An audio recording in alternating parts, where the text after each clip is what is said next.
22년 고1 3월 모의고사 춘향전 한번 가봅시다. 자, 일단은 춘향전이죠. 춘향전. 그러니까 얘도 판소리계 소설입니다. 그런데 우리 교과서랑 내용이 좀 다르죠.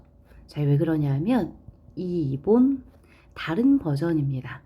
이 다른 버전의 가장 큰 특징이 뭐냐 하면 춘향이라는 인물을 천상계의 인물로 표현하고 있다는 게 가장 큰 특징입니다. 그러니까 본래 전생에는 천상계 인물이었는데 그곳에서 죄를 짓고 지상계에 내려왔다. 자, 요 설정이 어떤 효과가 있냐?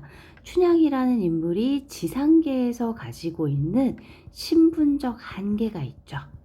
그런데 이런 신분적 한계보다 춘향이라는 인물이 지조와 정절을 잘 지키는 이 드높은 어떤 고결한 인품을 가지고 있다. 요거를 조금 더 강조할 수 있어요.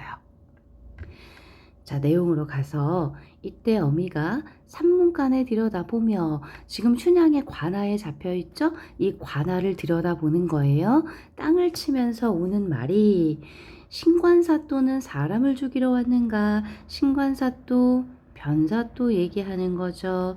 탐관오리의 전형이라고 얘기할 수 있고 변사또와 관련된 사자성어는 가렴주구입니다.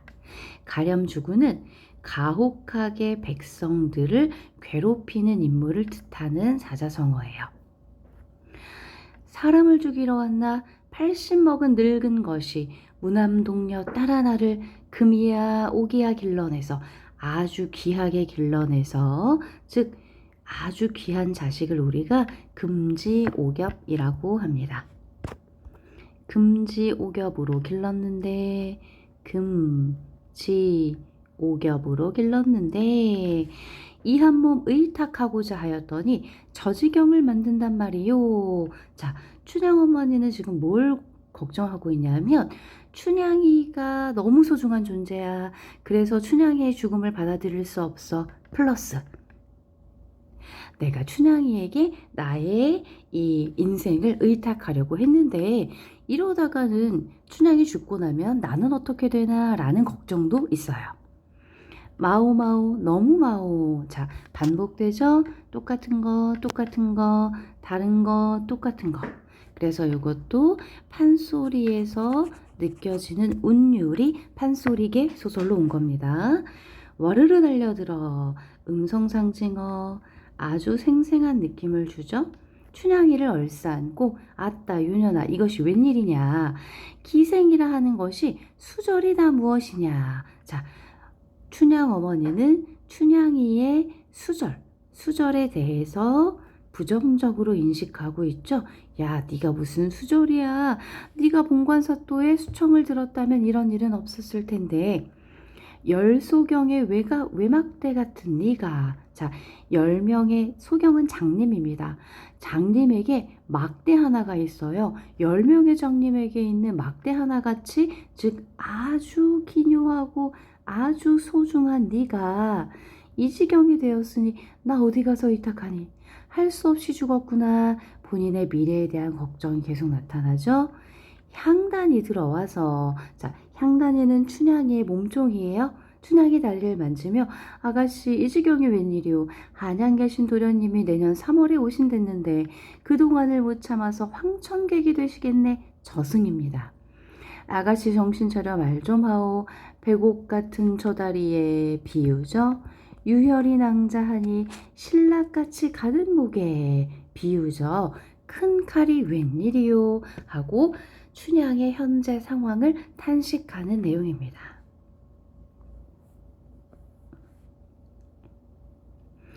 칼머리를 세워베고 우연히 잠이 드니 향기가 진동하여 여동 둘이 내려와 춘향 앞에 꿇어앉으며 여쭈되 소녀들은 황릉묘 시녀로 부인의 명을 받아 낭자를 모시러 왔사오니 사양치 말고 가사이다. 자, 황릉묘 시녀 고사 속에 등장하는 인물인데요. 지조와 정절이 드높아서 인간 세계를 떠나 선녀, 신선이 되었다라는 전설이 있습니다. 춘향이 황릉묘라 하는 곳은 소상강 만리밖에 멀고도 먼 것인데 어떻게 가잔 말인가 염려하지 마옵소서. 봉황부채를 한 번 붙이고 두 번 붙이니 구름같이 이는 바람이 춘향이를 훌쩍 날려 공중에 오르니 여동이 앞에서 길을 인도하고 석두성지나 한산사 구경하고 봉황대 올라 동정호 팽려호 적벽강 구름밖에 12봉우리 둘렀는데 700리 동정호에 5초 동남 여울목에 오고 가는 상인들은 순풍에 돛을 달아 범피중요 떠나가고 악양로 위에 잠깐 쉬고 푸른물 무성한 군산에 당도하니 흰 마름꽃 핀 물가에 까마귀 오락가락하고 원숭이가 자식 찾는 슬픈 소리 나그네 마음 처량하다 했습니다. 자, 지금 일단 이 부분은 굉장히 비현실성이 강하게 느껴지는 부분이죠.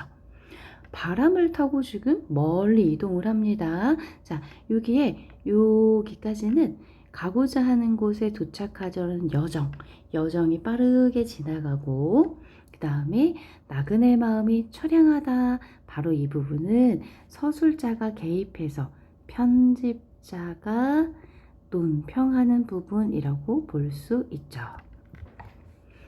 소상강에 당도하니 경치도 기이하고 아황과 여영의 눈물 흔적 뿌려있고 비파소리 은은하게 들리고 위의도 웅장하고 기세도 거룩하다. 자, 이곳은 황릉묘에 도착을 했습니다.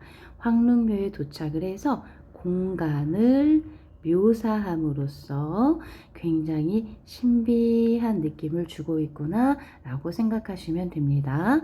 아황과 여영이 누구냐 하면 바로 이 황릉묘의 주인공이에요. 이 두 여인이 고사 속에 지조 높은 인물로 신선이 되었다라는 전설의 주인공입니다. 그랬더니 자, 춘향을 밥비들라 하라. 춘향이 황송하여 계단에 엎드리니 부인이 명령하시되 대전 위로 오르라. 자, 공손히 일어나 봤더니 옥가마 위에 아황부인, 제2층에 황옥가마의 여영부인, 옥가마와 황옥가마는 이 두 부인의 어떤 지체 높은 요것들을 상징하는 고귀한 신분을 상징하는 거겠죠. 향기가 진동하고 옥으로 만든 장식 소리 쟁쟁하거늘 하늘나라가 분명하다. 춘향을 불러서 너 전생의 일을 모르지? 너 사실은 운화부인의 시녀였어. 자, 운화부인 선녀입니다. 그러니까 춘향이도 천상계의 존재로서 선녀의 일종이었다는 거예요. 서왕모 요지연에서 장경선에게 눈길을 주어, 자, 남자입니다. 복숭아로 희롱하다가 인간 세상에 귀양을 가서 천상계에서 지상계로 떨어지게 된 이유가 뭐예요? 선녀인데 외간 남자와 사랑에 빠졌어요. 머지않아 자, 이제 시련을 겪고 있는데 머지않아 장경성을 다시 만나 부귀를 누릴 것이니. 자, 여기서 장경성은 천상계에서는 장경성, 지상계에서는 이몽룡이겠구나. 그러니까 미래의 일을 예지하는 꿈, 예지몽에 해당됩니다. 마음 변치 말고 열렬을 본받아 후세에 이름을 남겨라 라고 춘향이의 정절을 격려하는 내용이 나옵니다. 춘향이 일어나 부인께 절을 하니 절을 하고 달나라 구경하다가 발을 잘못 디뎌 깨달으니 한바탕 꿈이구나. 자, 한바탕 꿈이구나. 일장춘몽이구나. 잠을 깨어 탄식하는 말이 이게 웬 꿈인가 뜻 이룰 꿈인가 내가 죽을 꿈이로다 라고 춘향이가 꿈의 내용을 믿지 못해요. 꿈의 내용을 신뢰하지 못해요. 에이고 목이야 다리야 웬일인가 향단이가 원예를 가지고 와서 죽이에요. 이렇게 쌀을 묽게 쓴 죽입니다. 원미수어 왔으니 잡수시오. 원미라니 죽을 먹어도 이 죽을 먹고 밥을 먹어도 이 밥을 먹지 원미라니 나는 싫다. 미음물이 나다오. 미음을 수어 앞에 놓고 이것을 먹고 살면 무엇할꼬. 어두침시 목방 안에 칼머리를 비스듬히 안고 있으니 벼룩이며 빈대며 온갖 것들이 피를 빨고 구준비는 부슬부슬 천둥은 우르르 번쩍번쩍 휙휙 음성상징어 생생하면서도 또 운율을 느끼게 하죠. 귀신 우는 소리 더욱 싫다. 덤비는 건 헛것이라 이게 웬일인가. 서산에 해가 지면 온갖 귀신이 모여드는데 살인하고 잡혀와서 아흔되어 죽은 귀신, 나라국식 훔쳐먹다 맞아 죽은 귀신, 죽은 안악을 능욕해서 고문당해 죽은 귀신, 제각기 울음을 울고 자기 서방을 해치고 남의 서방 즐기다가 잡혀와서 죽은 귀신. 자, 여기 있는 죽은 귀신은 전부 다 아주 흉악한 범죄를 저지른 귀신들이에요. 그러니까 귀신 자체도 무서운데 흉악한 범죄를 저지른 귀신들이니까 더 무섭겠지.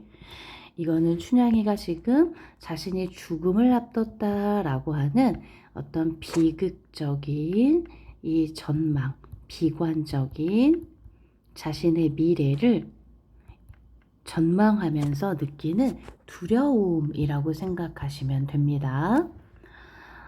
아무래도 못 살겠네. 귀뚜라미 소리와 푸른 하늘에 울고 가는 기러기는 나의 근심을 자아낸다.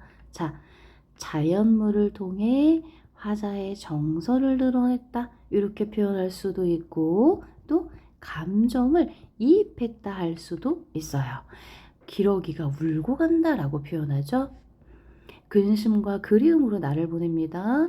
밤낮 가리지 않고 공부해서 이도령이 글솜씨가 당대의 제일이에요. 그래서 과거를 보러 쫙 모였더니 강구문 동요 태평세월을 칭송하는 아이들의 노래라는 제목이 딱 있어요.